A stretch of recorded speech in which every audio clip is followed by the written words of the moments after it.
Well, Merry Christmas, Happy Holidays, and welcome to Typology, the show on which we explore the story of you through the lens of the Enneagram. My name is Anthony Skinner, producer of the show, and without any further ado, I would like to introduce the host of our show, Ian Cron. Ian, welcome to the show. Anthony, thank you very much. Glad to be here. Well, it's great to see you today. Glad you're here. Listen, we've got a very special show today. Why don't you tell us a little bit about the show and about our special guest? Yeah, so we're talking today with Dr. Chuck Degroat. Chuck is a psychologist. He teaches counseling and spiritual formation. He is a guy who has written a terrific book that's titled When Narcissism Comes to Church, Healing Your Community from Emotional and Spiritual Abuse. And I'm excited about this conversation, and you know that this is a little bit of a thing with me. I bristle sometimes when people say, oh, so-and-so is such a narcissist, or I think he's a narcissistic personality disorder, or, you know, and they just throw the term narcissism around like it's confetti without really actually knowing what narcissism is. Right. They don't really have, at least from a clinical perspective. Sometimes people will use the word narcissism when what they really meant is, oh, that guy's a little too self-interested, or he's too into himself, or she's, you know, too self-referencing all the time, blah, blah, blah, blah, blah. Well, narcissism is far more complicated than that. Mm-hmm. And what happens in this show that is so cool, he actually has a chapter in the book titled The 9 Faces of Narcissism. Right. And he uses the Enneagram as a way to talk about how narcissism can show up in each of the 9 types. Right. Yeah. And so people know right from the get-go, right? When we talk about narcissism, we're talking about a continuum. Right? Yes. So everybody, all of us are on the continuum of narcissism, right? Some of us are very low, some of us are very high. We may not meet all the criteria for a diagnosis of narcissistic personality disorder, but we're all kind of on that spectrum and probably moving around up on it from, you know, as circumstances arise. But we're going to talk today about narcissism. And I hope it's only the first of 2 conversations. I hope the next time we have Chuck on, I want to talk about healing. And we are going to talk about the healing path for each of these 9 types for their own particular manifestation or expression of narcissism, dealing with our own narcissism by type. But I want to get them on to talk about how do we heal from having had a mom or a dad, or we have a partner or a friend. How do we deal and heal from narcissistic abuse? So that's down the road, but this episode is killer because we're just going to talk about what is narcissism, how does it show up in all 9 types, and what's the healing path for all 9 types to keep narcissism in check. Right? And anyway, it's going to be fantastic. Yes, it is. It's a great conversation. It's for all 9 types. And just to let our folks know, just because the title is Narcissism in the Church, this is for everyone, everywhere, right? Yeah. This is not about, this isn't about just pastors and church leaders. We're talking specifically today about everybody. Yes, everyone is going to get something out of this interview with Chuck Degroat. Super excited about this interview. Before we move on, a little bit of housekeeping. I want to let everyone know, as a reminder, that Ian, your book, The Story of You, An Enneagram Journey to Becoming Your True Self, drops on December 28th. We're super excited about this. You can go to Amazon and pre-order it right now, and it will be in all of your favorite bookstores on December 28th. But if you want to make sure you get this thing sooner than later, then go ahead and place your pre-order now. Okay, that's it for housekeeping. We're super excited to have Dr. Chuck Degroat with us today. Ian Cron, take it away. Dr. Chuck Degroat, welcome to Typology. Thank you so much. We have been really looking forward to this conversation about the 9 faces of narcissism, which is of actually tremendous interest to me. And I think it's going to be tremendously interesting to our audience because, you know, everywhere you go, you hear people sprinkling the word narcissism into conversations like, this is a clinical term that they kind of just sort of throw around as if, everybody who's self-interested or talks about themselves too much, they label a narcissist. Can just take a moment before we jump into the 9 faces of narcissism through the lens of the Enneagram. Would you just maybe help us understand what narcissism actually is? Yeah, I think you're right. I mean, I think we talk about it, we throw it around, whether it's in political figures or athletes or whatever it might be, Hollywood actors. And there is this caricature of narcissism, usually of the grandiose, self-important person.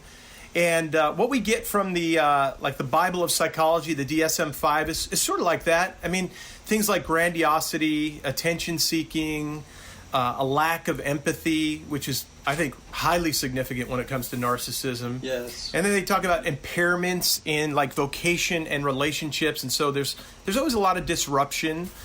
But I think it's more complicated than that, and that's why I have spent some time looking at these 9 faces of narcissism in and through the Enneagram. So, first of all, how did you first learn about the Enneagram? I'm always interested. We have my friend Kurt Thompson is coming on next, who is is a psychiatrist, and so two of you, both of you, highly trained clinicians. I'm always interested in how you came to learn about something which is essentially folk psychology in a way. So, what was your introduction to the Enneagram? Well, first of all, I love that you're having Kurt on. I mean, he's become a friend over the last few years, and what a beautiful human being. And another 4, by the way. So that's nice. Let's just load up your podcast with 4s. That's right. You're a 4. I'm a 4. Anthony's a 4. Yes, it will be the most special podcast ever. But so we were just joking about this, about accepting the Enneagram into my heart. Many, many years ago, actually, when I was in seminary, I was this arrogant seminarian who knew all of his theology and, had it all figured out until I got confronted by a professor who said, man, you're going to be dangerous to the church if you keep this up. And so he challenged me to get some counseling, and actually I ended up doing the mental health counseling program there in Orlando. This is back in the mid-90s.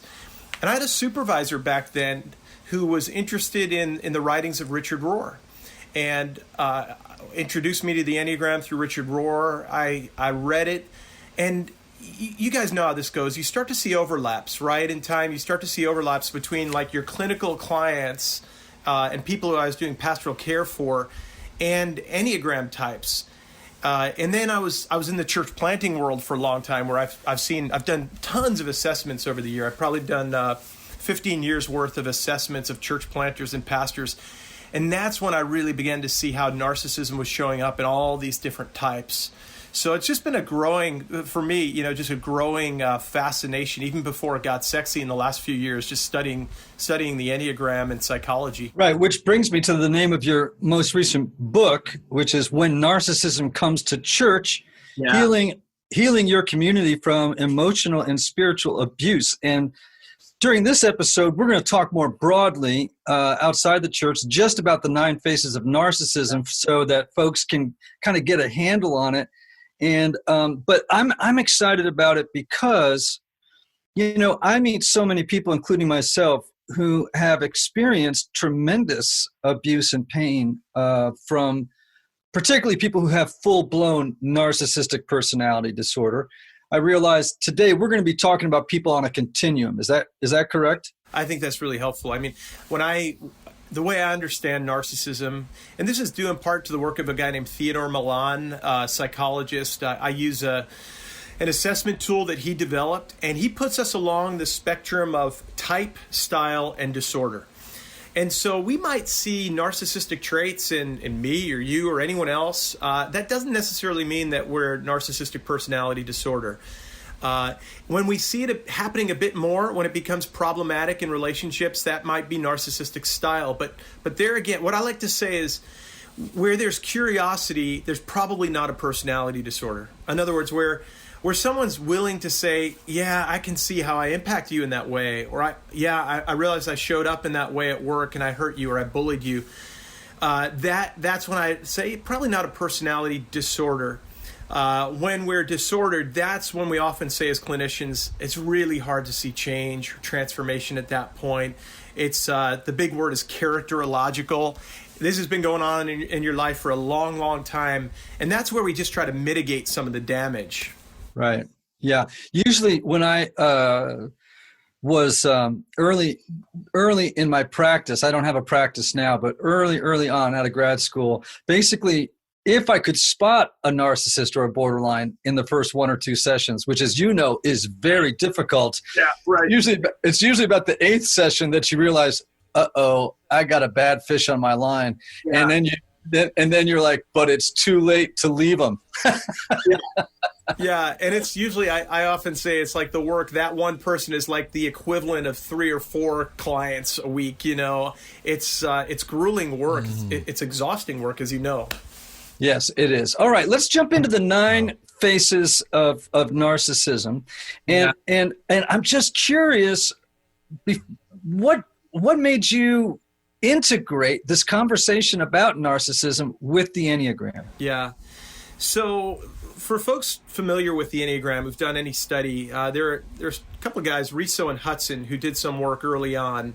And their work is really important. One of the most significant contributions they make to Enneagram studies is their levels of development. So these are like 9 levels from, you might say, health to unhealth.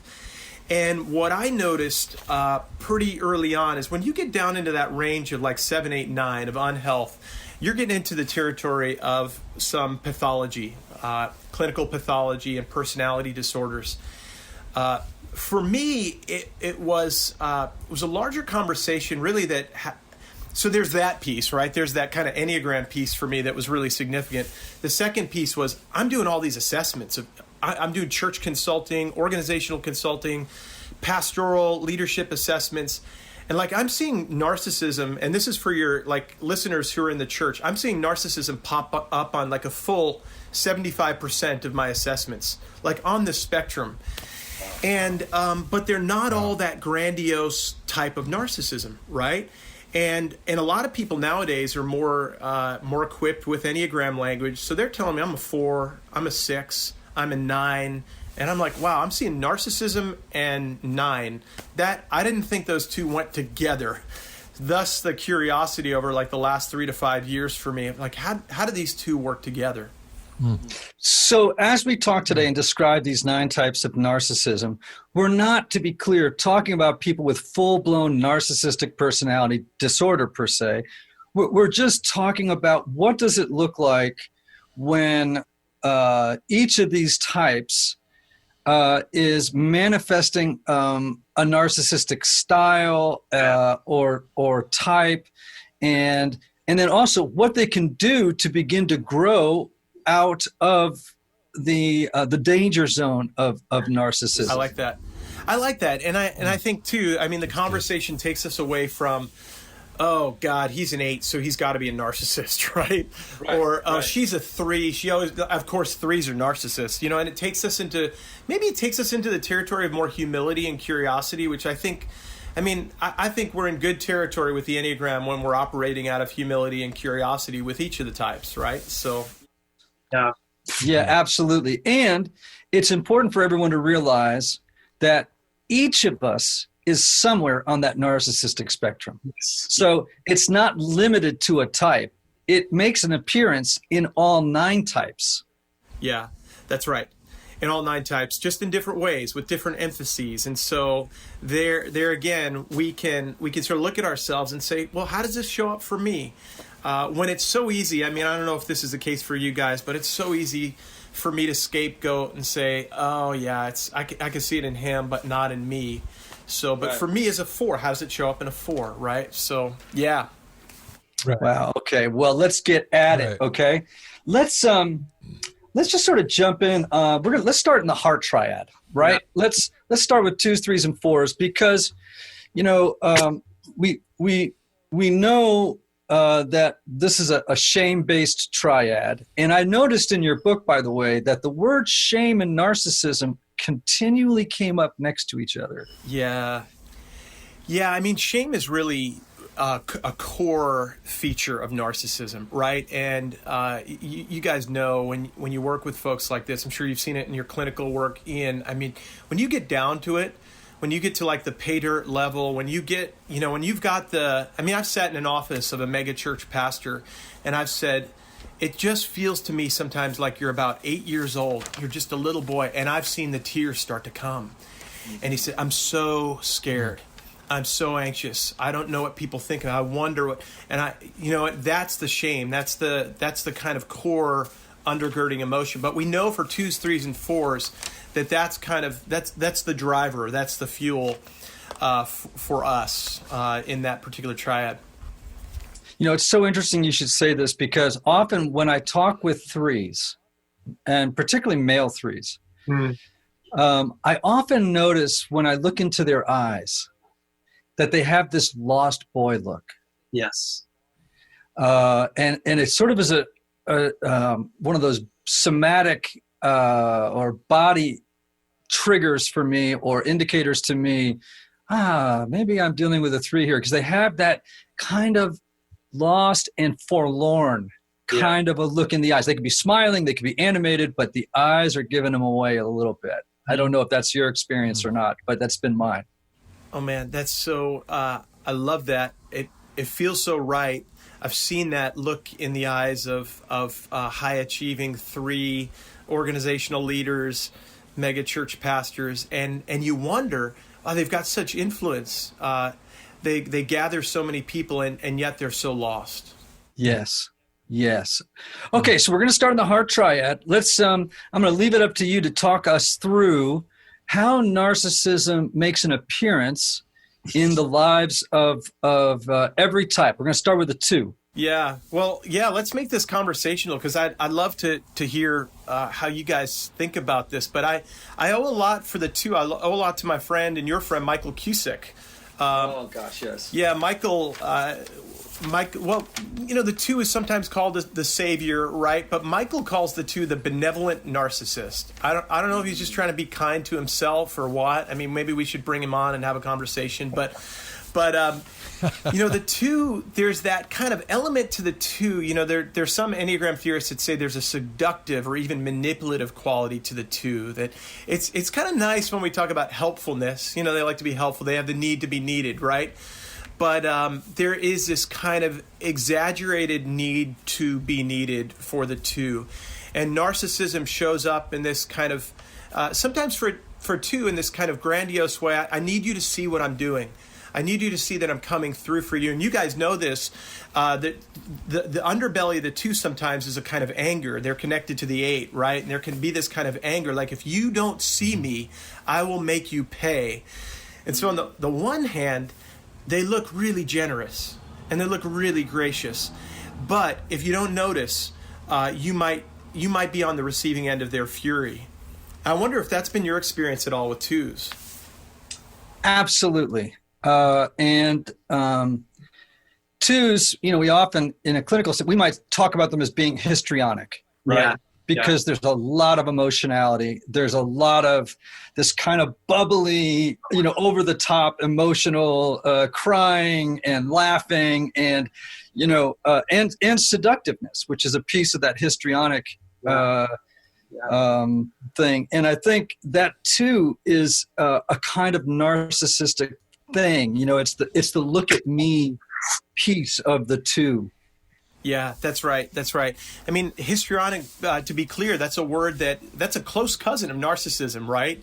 What we know from this DSM-5 is that there are these clusters of personality disorders, and in cluster B, you've got histrionic and borderline and antisocial and narcissist, and they all share features, and so there's this over-dramatic type that we see in the 2 with constant emotionality, right? But oh man, such an ache inside, right? And so when we talk about, I don't know if it's time for us to sort of talk about the healing path for each one as we go, but I know for 2s, they long to be seen apart from what they contribute, right? And so I like to say with narcissism that with each type, I want them to invite me off stage, back behind the curtain, and I want to know what's really going on with you. I want you to see that there's something more to you than your capacity to come through for others, for instance, that we see in the two. Yeah, what's interesting? Here's a question I have for you. Imagine a 2 relaxes their personality, right? It just like the curtain comes down. Yeah. And I ask this of people sometimes, and most of the time they don't know how to answer the question. And the question is, what emotion would you have to feel if you no longer could rely on your personality's strategy to get there? Wow. What do you think it would be for 2s? Wow. What emotion would you need to feel if you weren't relying on that strategy? And I might say delight, a deep delight in who they are, apart from how they come through for you. That's a first instinct of mine. What do you think? I think that there's probably a positive and quote unquote negative, although it's not always a negative, right? I think, yes, delight, which is frightening, right? Because now you have to own your delightfulness. Yes. And that's a scary idea. Yeah. But I also think grief is in there. And I think that's there for 2s, 3s, and 4s. That grief is a very powerful underlying emotion for those 3 types. Yes. Yes. Yeah. I remember years ago, there was a man who felt he was absolutely essential. He was running AV for in a church setting, actually, 2 off the charts. And I remember it was costing him time with his family and real health with his family. And so I didn't fire him, but I said, hey, you got to step away for 6 months and just get tuned into your family. And I think what you're saying resonates a lot, because there was just this sense for him of, like, who am I if I'm not the AV guy? Right. Who am I if I'm not helping? Yes. And having a setting in which I am recognized as the helper, or as you call it, the benevolent narcissist, right? And so, yeah. So what's the healing path for that too, again? Yeah. So, I mean, I think there's a wound, right? There are wounds that we could talk about, and I mean, we all probably in some way share all of these same wounds, right? We try to nail down particular wounds for each type, but I think they're shared in large part. But there is this deep longing to be seen. I mean, when I think about 2s, I think they were often parentified when they were young, meaning that they were made to grow up too early, and so. Sometimes for me, it's sort of like, you get to receive, you get to be in need. You don't have to help here. You don't have to come through for me. You don't have to come through for the organization, for the church, for the team. You get, for this season, you get to just maybe grieve the loss, as you say, of always having to be on and coming through for people, and to just receive. And that's so hard, as you guys know. It's so hard for 2s to just relax. In my clinical work, it can take 6 months, a year for them to finally say, I came here today not thinking of a question that I could ask you, but waiting to receive from you, Right. Hey everybody, the holidays are all about coming together with loved ones and taking an active role in creating the magic of the season. From there, new family memories and traditions are established in the moments where you're doing things together, like cutting paper snowflakes, gluing sticky ornaments, or kneading holiday cookie dough with your kids. So this year, KiwiCo wants to invite you and your family to make the holidays a little less packaged and a little more hands-on, all while learning a thing or two along the way. With KiwiCo's hands-on art and science projects, kids can discover the engineering and mechanics behind everyday objects, the science behind the chemistry of cooking, and brand new art and design techniques. And as a parent, it can be hard to find creative ways to keep your children busy and challenged, but KiwiCo does the legwork for you so you can spend quality time tackling projects together. For example, My assistant Wendy has 2 young boys, 8 and 10, who love their screen time, but they were so excited when they received their last kit and loved creating their own working robot and paper mache bowls. The day the box arrives is now their favorite day of the month and can't wait to see what shows up in their mailbox each month. So this holiday, don't just teach kids how to buy. Teach them how to build. Give them a gift of a hands-on holiday with a KiwiCo subscription and celebrate a love for hands-on learning all year long. Now check this out. Get 50% off your first month plus free shipping on any crate line with code typology at kiwico.com. That's 50% off your first month at kiwico.com. Promo code typology. Okay, so moving on to 3s. Yeah. Okay, and you have different names for these types than I use, and so we call them the achiever, the performer. What do you call them? Achiever, performer, winner. Yeah, names can be helpful at times, but achiever, performer, winner, person who loves to be on stage. When you ask folks, when I've been doing some speaking on the book, I'll ask people what are the classic Enneagram narcissistic types, and 3 will come up inevitably, like first or second place, right? Because these are folks who seem to need to be on stage at some level. They need to win. They need some approval, right? There's probably some sort of wound around, like, do you see me? Do you notice me? Do you see how good I'm doing? Do you see that I starred in the play, or I got the good grade, or I made the touchdown pass, or whatever it might be.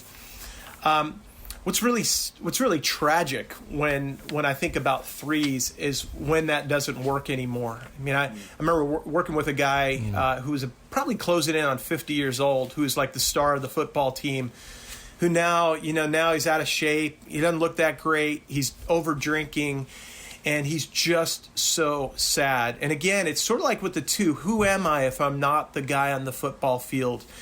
He's pastoring a church. This is in a church context too, of like 70 people, and for him it should be 7,000, right? Because I'm only successful to the degree that lots of people are approving of me. Sometimes with narcissism, we talk about a leader being a mirror-hungry leader, a politician, an influencer being mirror-hungry, and the crowd is the mirror. And so, to the extent that you reflect back to me that I'm doing a good job, I'm okay. And without that, 3s can feel pretty dang empty. Yes, they all have 2s, 3s, and 4s all have issues around identity. All 3 project images in order to mask what they fear is no identity behind the mask. Yeah. Who am I? I mean, so when we talk about the healing path, the question becomes like, who am I then if I'm not on stage? And I remember years ago working with a guy who, and I use this metaphor a lot of come backstage with me. Let's go behind the curtain, right? I use this a lot with 3s in particular. And there was this sense of like, I don't know who I am apart from the lights, the camera, the applause, I think that and I'd be interested, you just raised that question for the 2, but I do think that for 2s, 3s, and 4s, there is a kind of grief when the strategy isn't working anymore, right? There's a deep and profound sense of loss. And there's I think maybe a befriending of solitude. Henry Nouwen talks about the journey from loneliness to solitude. And they're so lonely when I've worked in organizations where the narcissist has had to step away for a time. And it's sort of like, if I'm not in charge, if I'm not leading, then there's no identity anymore. And so I've got to sort of befriend myself. I've got to be okay with me. And man, that's hard. That's really painful. Like when we set them up in like a retreat center for a week, and it's like, I don't know what to do in the room all by myself. Yes. I'm just bringing up something here that was a quote about that I give to 3s a lot that comes from Parker Palmer. Oh, good. And Palmer writes, our deepest calling is to grow into our own authentic selfhood whether or not it conforms to some image of who we ought to be. As we do so, we will not only find the joy that every human being seeks, we will also find our path of authentic service in the world. Yeah. And by the way, Parker is a self-identified 3. Oh, wow. I didn't know that about him. Yeah. That's fantastic. Yeah. And you know, in a culture that sort of elevates 3s, do we allow space? Do we create spaces for them to step away? And like when I was a pastor in San Francisco, I would lead silent retreats, like 48-hour silent retreats. And my 3s, my extroverted 3s, after about 12 hours, they'd come to me for spiritual direction. They'd say, I can't do this. After 24 hours or 36 hours, they said, this saved my life. Right? Yeah. Wow. Yeah. Well, that's because when the projection comes down, the green shoots of their authentic self start to come up out of the earth. And they go, wait a minute, there really is someone here behind the mask. Yeah. Yeah. Look at that. Who is that? Yeah. A little boy growing up. Like, I like him. I want to spend with him. Yeah. I love the green shoots. Beautiful metaphor. So let's move on to the best number on the Enneagram, 4s. And since we're all 4s, let's. I want to know, what does narcissism? How does it make its appearance in the life of a 4, and what's the healing path? Oh gosh. Well, we long to be special, right? We're sometimes called the individualist, the romantic, the poet, depending on who you're talking to. Now, one quick distinction I'll make that we haven't talked about yet is there is often a distinction made among psychologists between grandiose narcissism and vulnerable narcissism. Grandiose being the kind of stage narcissism, and vulnerable narcissism being a kind of off-stage, more smug version of, I call it a smug superiority. It's like the shadow side of narcissism. Here's the distinction I make. The distinction between the pastor or the leader of an organization of 7,000 versus 70. And I was working with an Enneagram 4 who is the leader of a small church in rural Iowa. And I remember him saying, he even used the language of a 4. We're special. We're chosen. We're pure. We have the right theology. We have the right beliefs, you know, and this could be for an organization too. Like we create the right product. We're doing it the right way. Right in the sense of special, not in a one sense of right, but like we've got the most special, the most unique thing that we have to offer here that no one else has. And so for 4s, there really is this sense that you get sometimes for them of a kind of smug superiority, an emotional manipulation. You're either for me or against me. This is where we sometimes see the borderline personality manifest as a sort of narcissistic type. A real sense of a question of, do you love me? If you love me, you'll remain profoundly loyal to me, and you'll show it. You'll recognize what a gift I am and how special I am. So it's really, really painful. It can be really painful to be a narcissistic 4, if you know what I mean.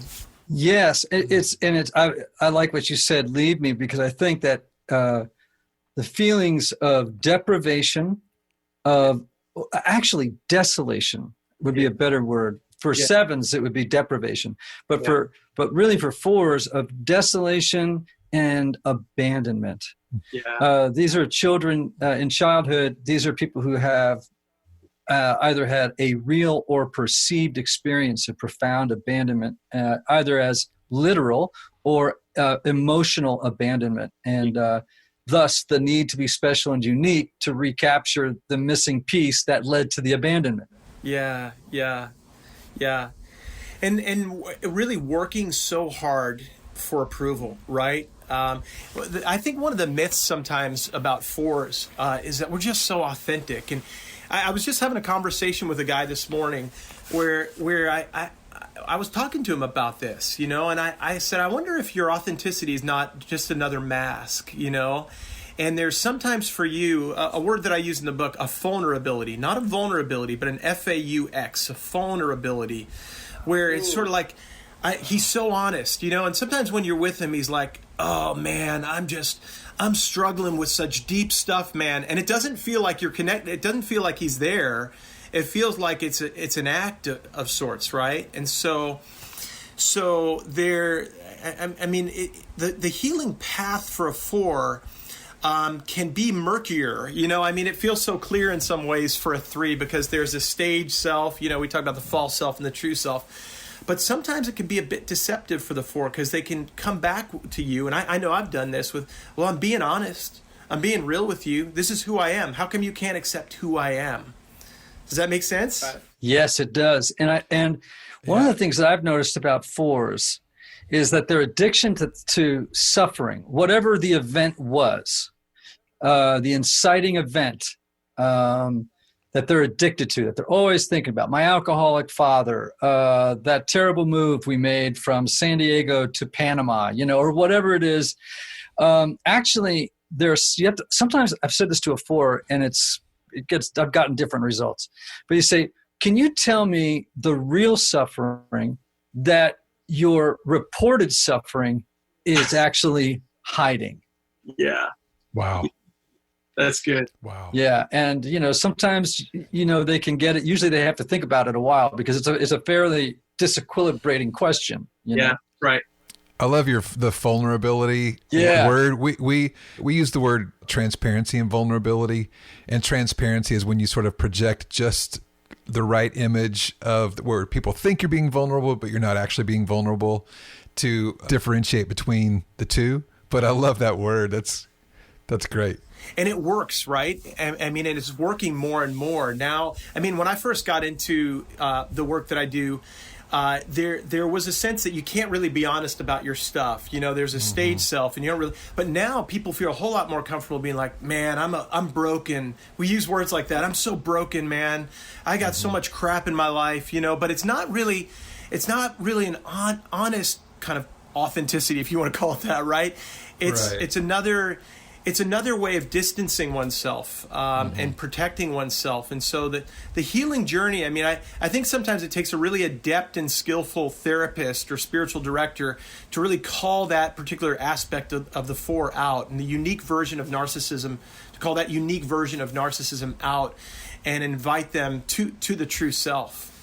Yeah. And of course, we're all afraid that there's nothing underneath there, right? That we're completely empty, that if we get there, we're not going to find anything ultimately. Yeah, right. If I'm not special and unique, then I'm nobody. Nobody. Yeah, right. Exactly. Right. I think that's incredibly helpful. So the healing path for the 4 then, as I understand it, for you would be, well, I'll just ask you the question. What is the healing path? I know you said it's murky, but as you try to explain it, what's your best explanation? Yeah, that's good. I sometimes use a metaphor, and the metaphor is the metaphor of a hurricane. I was in Florida for 14 years. We had a lot of hurricanes come through, and you get caught up in the winds. And sometimes I'll even say, when people I'm working with get comfortable with this language, I'm getting tugged in again. I'm in the drama again. I'm in the will I approve of you or won't I approve of you? I'm getting the tug of war again. And I often talk about it as an invitation to the quiet eye of the storm. Every so often when a hurricane would come through, we get to that eye where you see above to the clear blue sky, and the winds would just stop. And folks who are willing to do the work are able to see how this strategy plays out for them to say, I'm tired, I'm exhausted, I want that quiet eye. Okay, so I'm going to stop, Chuck, and I'm just going to show up now. So they kind of catch themselves in the act. Yeah, exactly. And if they can learn to disidentify who they are from the storm, and live into their true self, I think that's an indication that they are on a good path. Okay, let's move into the head triad. Okay, how narcissism shows up in the life of let's start with a 5. Okay, we call them the investigators. What do you call them? Well, I call it the distancer, the investigator, the distancer. That's a fine word. Now, when we talk about the head triad, I think that I like to say that anxiety is at the core, right? And so shame is at the core of the heart triad, anxiety is at the core of the head triad. And what I want to say, I want to honor our longing for security, but I also want to say that this is kind of an exaggerated disconnection from vulnerability that you see in the head triad, right? So there's an incapacity to be really vulnerable. There's probably some wound around relationship where it was like, I'm going to go up in the case of the 5, the distancer, the investigator. I'm going to go up to the fortress of my own head, and in so doing, I can keep a distance from, the chaos in mom and dad's marriage, for instance. I always love to. It's funny. You guys probably have done things like this. You use a particular metaphor or story, and 5s resonate with it. Mine is like they were the ones reading Tolkien in the closet of their bedroom by flashlight, right? And that was a safe place for them, right? So 5s are intellectually distant, and the narcissism can come out as a kind of condescension. I remember I was doing some work in marriage counseling with a couple, and she's looking at him like, just give me something. And he'd write down on a yellow pad in ink, she just said, just give me something, right? Like she's begging him. She's right there. And I'm like, I have to call attention to the reality that, like, where are you right now? Well, I just wrote it down, he says. I just wrote it down. I'm just recording the data. Well, you come out from the tower and look at her and show up for the relationship. But he sort of defends himself by saying, well, I'm paying attention, aren't I? I'm trying to figure out what to do. Just give me a chance to figure out what to do, and I'll do it. And so there can be, I think at worst, that's kind of a fun story, but I think at worst there can be kind of an arrogant condescension where they never come out of the tower. And in fact, they use their extraordinarily brilliant minds to kind of drop mind bombs on people, intellectual bombs on people. And in so doing, they really destroy the opportunity for relationship and intimacy. Yes, I think at their worst. I remember I had a college professor who was a 5. Okay. And I guess academia would attract its share of 5s, right? And I remember he was an English professor. I was an English major. And he said, well, he was talking to me about John Milton. Mm-hmm. And I said, gosh, I've never read John Milton. And you could see him begin to look down his nose as if to pull down his glasses and go, you've never read Milton? Yeah. And of course, you could tell it was kind of a delicious experience for him, right? And I think that's an example of a 5. They can be a little bit elitist, set apart by their own intelligence. But of course, that is a defense against deep-seated feelings of ineptitude and inadequacy. Yeah.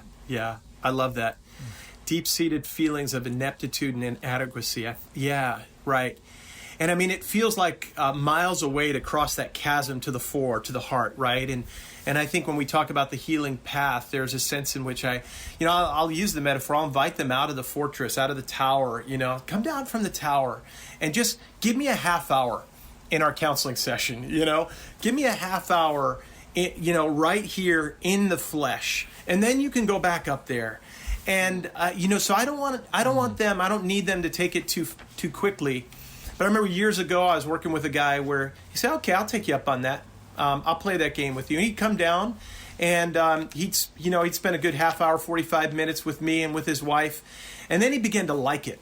He's like, wow, it's safer down here than I thought it was. I kind of like it in my heart. I'm starting to feel something in here.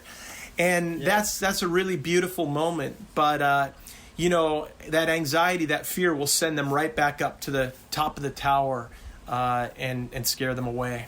Mm. Yeah. So it sounds like the healing path for 5s is to just begin to take short forays into the heart, right? And be self-compassionate when you make a run. Back up to the mind, but maybe next time it's an hour rather than half an hour.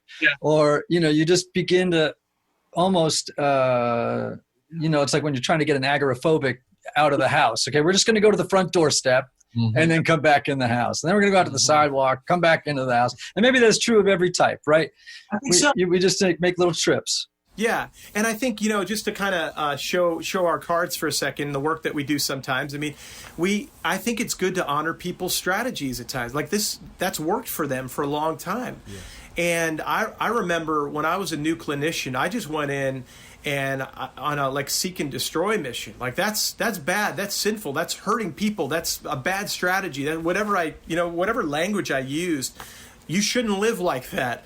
That's no way to invite people to new life, new hope, presence, all these good things, right? So yeah, just step down for a half hour, 40 minutes with us. And boy, yeah, to watch a 5 connect, come online. I like the language of coming online is a really beautiful thing. Oh man, that's great. Hey everybody, one of the lessons I've learned over the years is that not everybody benefits from a traditional 50-minute counseling session. And this is why some people can go to couples therapy or personal counseling for a long time and never really get anywhere. This is why I'm such a believer of intensive counseling and my friends at Restoring the Soul in Colorado, created by my longtime friend Michael Cusick to help couples or individuals experience deep change in half-day blocks over 1 or 2 weeks. Now listen, if you can't wait months or years to get to the bottom of an issue or to experience breakthrough, you need to get in touch with my friend Michael and his extraordinary team of counselors at Restoring the Soul. If you're looking to get out of the rut you're in, but can't wait months or years, call Restoring the Soul today for a free consultation with Michael's staff. Call 303-932-9777 and learn how their intensive counseling process can help you. As a special bonus, just for Typology listeners, make sure to visit www.restoringthesoul.com/typology to download their PDF called 5 Ways Unaddressed Trauma May Be Derailing Your Relationships. Okay, moving on to one of my favorite numbers, legitimately on the Enneagram, which is 6s. Right? We call them the loyalists. You call them? The Hawkeye. Yeah. The hypervigilant one. When I think of 6s, I'd be curious to get your perspective on this, Ian. I think of Jason Bourne. Some people would say Jason Bourne is an A. I don't, by the way, I don't like to watch movies and like type all like Friends characters or Seinfeld characters and stuff. But I think of Jason Bourne as a 6. Like Jason Bourne just sees the room. He walks in, and he sees the exits. He knows what's going on. He sees the danger. He walks outside. He's memorized 17 license plates around him, and so, 6s see everything.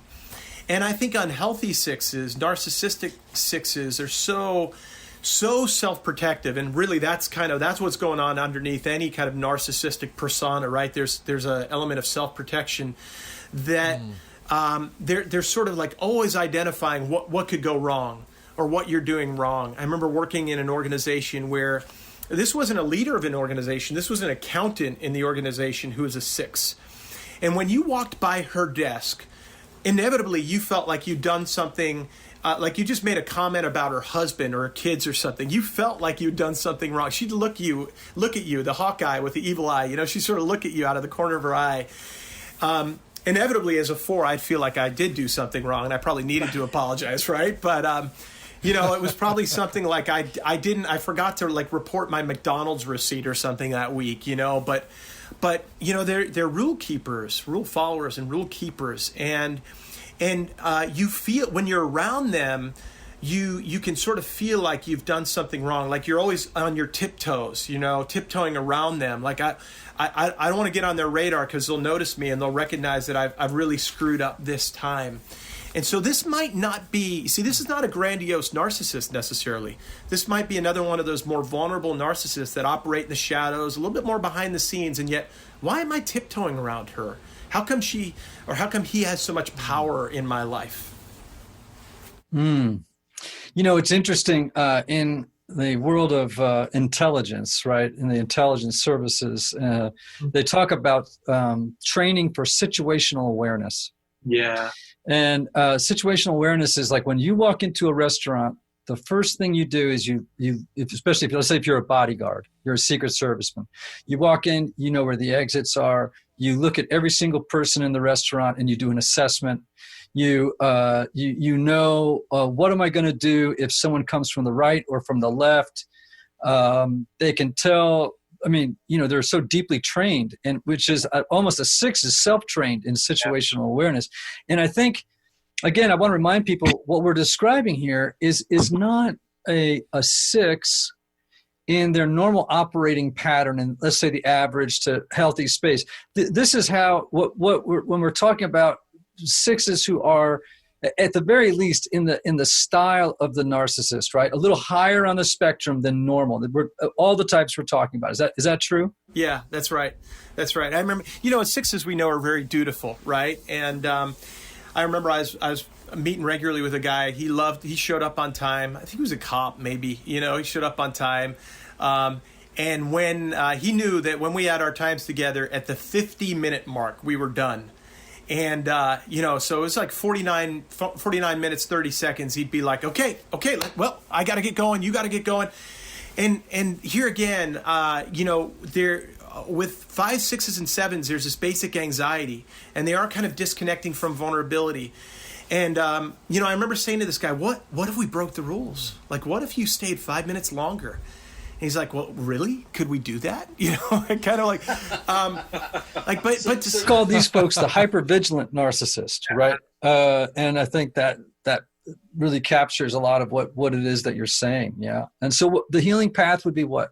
Yeah, right. So that's it. I think I just sort of hinted at with this guy to say, hey, what if there's life beyond your hyper anxiety, your hypervigilance, the rules? Like, what if you and I could be present to one another in a way that didn't require us to have to worry so much, and I think that it's sort of, you have to notice the strategy of rule keeping and you have to sort of undermine it for them, and so this is where it depends on the person, right? So I'm talking very generally right now, but for this guy, it was such an honor for him to stay for that extra 5 or 7 minutes. Like, he's breaking the rules for me, because all I've known since I was a little boy is if I don't keep the rules, there's chaos in my home.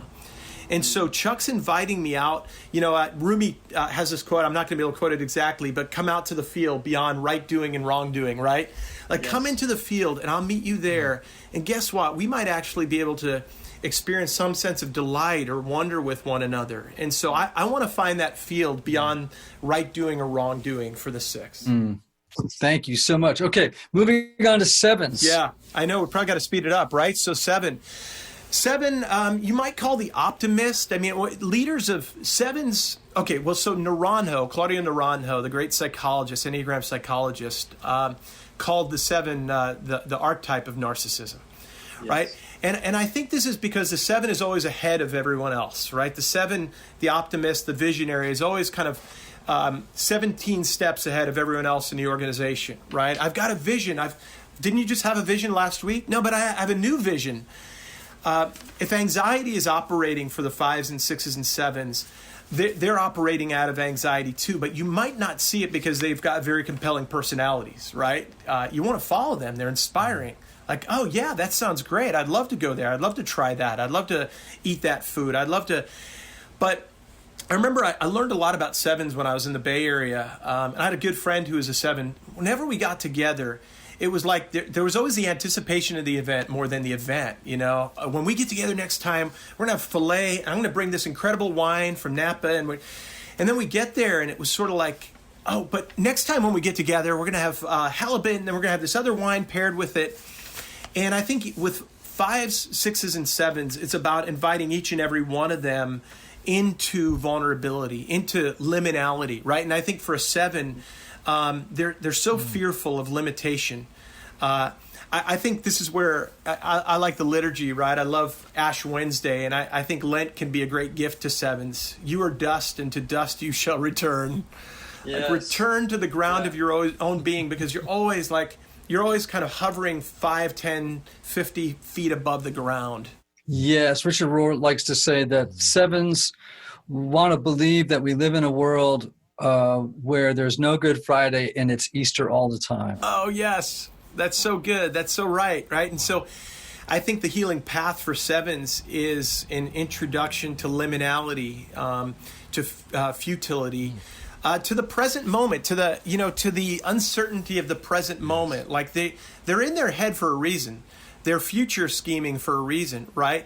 So I remember when I'd go and I meet my buddy out at a fancy restaurant. Usually he's the one who paid in the Bay Area, so that was nice. But I'd say, what would it look like for us to not be planning for the next time together, but to enjoy the right here and the right now. And I remember what it took for him was it took some grief to go back to. Maybe grief is significant for all these, Ian, but yes. It took losing his mother and sister within the span of about 6 weeks, and then the tears started to come, and there was no capacity to like plan away from the immediate feelings of extraordinary grief and pain. Yes, I have seen that personally as well, and it's a hard moment for sevens when that happens, and it's almost like having a puppy on a leash. You have to say, stay, stay. Don't make a joke out of what you're doing, out of your tears. Don't stay. Just stay with it. I think for sevens too, where sometimes narcissism shows up is the lack of empathy for what because they hate limitations. Yeah. They may say, well, I'm going to go do this. And then another person says, well, that's going to be really inconvenient for me, or that's something I'm not comfortable with. And the seven may say, yeah, I really don't care because it's something I want to do. It's my next fun thing. And it's like, there's the lack of empathy, that you see come through in the seven. Yeah, and I've seen it in organizations where, seven is leading the charge. We're going to do this, and I've got a new vision for. And the six is saying, I just got the rules down for the last vision. Like I just figured out what we had to do, and so it can be exhausting, really, really exhausting, particularly if they don't have empathy for others who are saying, like, I'm just not there with you yet. I'm still trying to get my head around the last thing. Yeah, exactly. Okay, so I think you mentioned the healing path already. Let's go on to the gut triad. Let's head into eights. Okay, so with gut types, I think if we've got shame at the core of 2s, 3s, and 4s, and anxieties for 5s, 6s, and 7s, anger might just be at the core of 8s, 9s, and 1s. And I think there's a really beautiful longing for justice and righteousness, but I often say that for these folks, there's a kind of addiction to conviction. And the gut is so certain, right? And I just know that this is the right thing, Chuck. And so help me, God. I'm going to go in this direction, and I've got to put that on Facebook. I just have to, because it's in my gut, And so when we talk about eights, well, eights are usually up there, number 1, 2, or 3 on the list of when I ask people, what do you think the narcissistic type is on the Enneagram? Because eights can come off as bullies. I call the 8 the challenger. And there can be kind of this command and control style for 8s. Oftentimes when I've worked with 8s, there's some experience of feeling small, insignificant when they were young, small, insignificant, maybe bullied. And there was maybe a moment or a sequence of moments where they decided consciously, unconsciously, that I will never be in the one down position again. I will be in control. And so they'll move into a room with great certainty about what we should do or what we should become or what the purpose of the organization is, and at times very little empathy. And I think one of the things with the 8s, if we put them in that, what the DSM-5 calls the cluster B personality disorders, narcissism, histrionic, borderline, sociopath, there are times when 8s can become dangerous, where they don't know their own power. And they can become verbally abusive, maybe even physically abusive, out of that kind of narcissistic, and they don't even know they're doing it. Like I remember an 8 said, when I said to an 8, I reflected back to him, I said, it seems like you're angry right now. And he said to me, I'm not angry, I'm passionate. Like, doesn't even know his strength. And so, so I think the healing path is, again, to get behind that curtain and to recognize that underneath there's that little boy, that little girl who's really just kind of scared, really just wants to be loved, and is tired of exerting force into the world all the time. I mean, it can just be exhausting. Does that resonate with your experience? Yes, and I've seen, again, we're talking about types that are probably higher on the narcissistic spectrum than people sort of in that average space. But we work with them, we live with them, and so it's good to know what it's like and how we can lower the curtain on them and try and get behind what's going on. I think part of the healing path for 8s is learning how to be open-hearted without cynicism. I think that there's an element of cynicism about the world that 8s have. Like the world is a mean place where, it's hostile, and if you don't take control, someone's going to take control of you. Yeah. And so if you can teach them, how can you be open-hearted without that cynicism? Yeah. About the world? That's a healing path. Not an easy one, but it is a path nonetheless. Ooh, I love that. All right, 9s. I'm married to a 9, and I've got a 9 daughter. Tell me what's going on there. Yeah. So well, I mean, in some ways, you've never known quiet rage until you've experienced it with a 9, with an unhealthy 9, right? And so, I mean, we're talking about narcissistic types of each one of them. 9s can make you pay, not in a kind of 8 direct way or a 1 self-righteous kind of way, but in a kind of passive and subtle way. Again, this is that vulnerable narcissism that we were talking about earlier. And one, I forget who it was, one Enneagram writer I read at one point, maybe it was you, Ian, who talks about storing up arrows in the quiver. It's sort of like you've got a full armory behind you, and you're just waiting for the arrow to come out. But I like to say that the arrows don't come out directly with the 9; they come out sideways. It was like, what was that? It doesn't hit you between the eyes like a 2x4. It's like, what was that? It just hit me in the tailbone. It hit me in the side. 9s will never come at you directly, or rarely come at you directly, but they will. There's a force to them, and you guys have probably experienced some element of this, where it's like, I will exert my force by disappearing or becoming silent or not responding to your phone calls, and that's how I'll maintain power in the relationship. And so there is that kind of narcissistic power, manipulation, lack of empathy that we see in 9s that may not be as obvious. Like when we're talking about the 9 faces, like the 9 is the last when people talk about narcissism. But the healing path really is like, 9s are lost, right? At some level, like 9s really struggle to figure out who they are. And they're constantly sort of borrowing emotions of others. And I think the anger too, the passive aggressive anger, is something that just sort of comes out sideways. But I do think that there's a sense in which, rather than pushing back against it, I want to say you're asking me to notice you.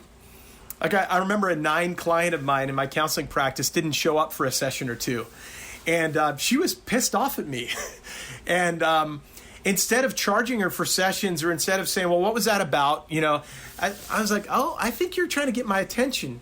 And we began to discover the strategy. In so doing, she was able to have a voice with me. I created a space for her to begin to have a voice, to say, okay, so instead of making you pay by missing sessions, I'll tell you, I really am angry at you, Chuck. It feels like last time we were together, fill in the blank, you didn't show up, or you weren't there for me. So 9s are really fun to work with, but sometimes tricky and subtle when it comes to narcissism. Make sense? It really does.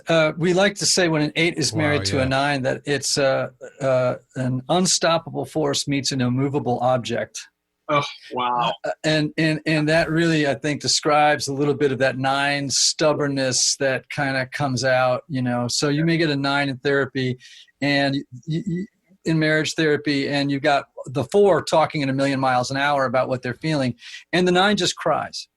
Mm-hmm. And eventually you just have to say to the 9, I appreciate your tears, but let's get behind but I also recognize that this is a defense against saying what you're really feeling right now. Yeah. And it's also your way of making the 4 or the 2 or whoever the other client is look bad for being mean. Yeah. Go ahead, Anthony. I was going to say, I love the quote in your book from the Desert Father talking about the 9, where they seem to be silent, but they're really talking all the time. Right. Yeah. Oh, that's so good. Yeah. That is so good. So the healing path for the 9, I think you just described with your client, right? Which is that they need a space in which they can be called out of their passive aggressiveness and saying, I wonder if that passive aggressive behavior is really just your way of asking me to notice you. Yeah. Yeah. What are you really trying to say? Because you're saying it in 1,000 different ways, other than the way I really need you to say it directly. Yes. Right to me. Share with me what's going on. Yeah. And what's so beautiful, in my own marriage, we've had a lot of healing around this. My wife has done a lot of work. And it has been so beautiful to watch. And, when a 9 actually does get angry at you directly, all of a sudden you go, oh, there you are. Yes. Yeah. That's it. There you are. And I love it.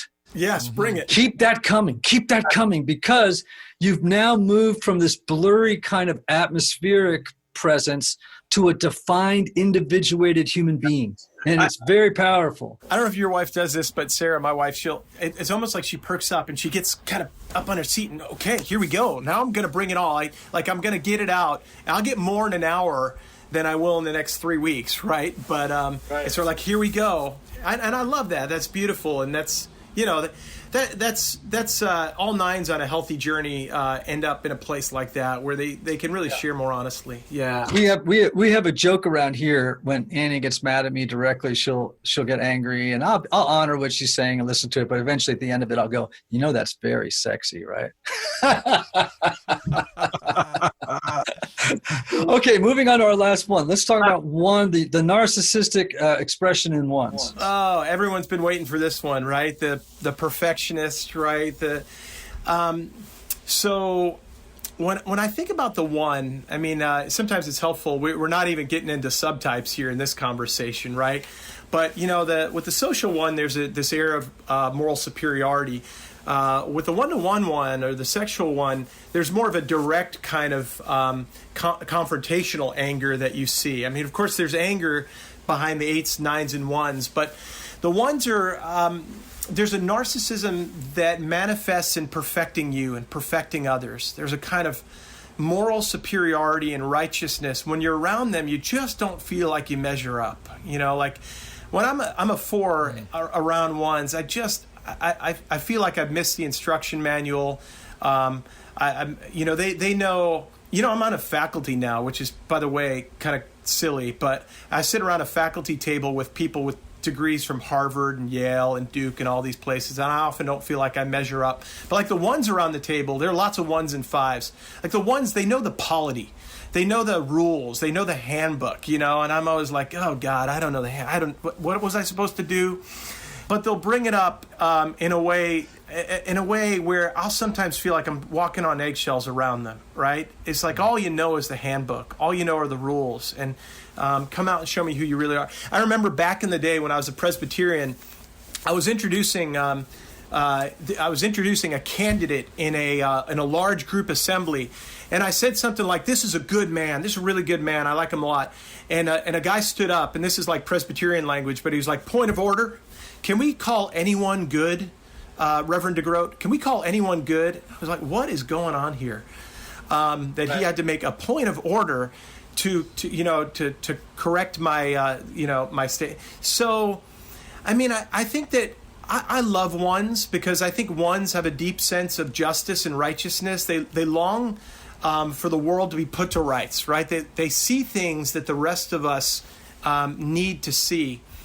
But 1s also need to know their impact, and I think that part of the work that I've done over the years with 1s is to reflect back their impact. Like on the one hand, I love your longing for righteousness and for justice, for a world that is good and right and pure and just.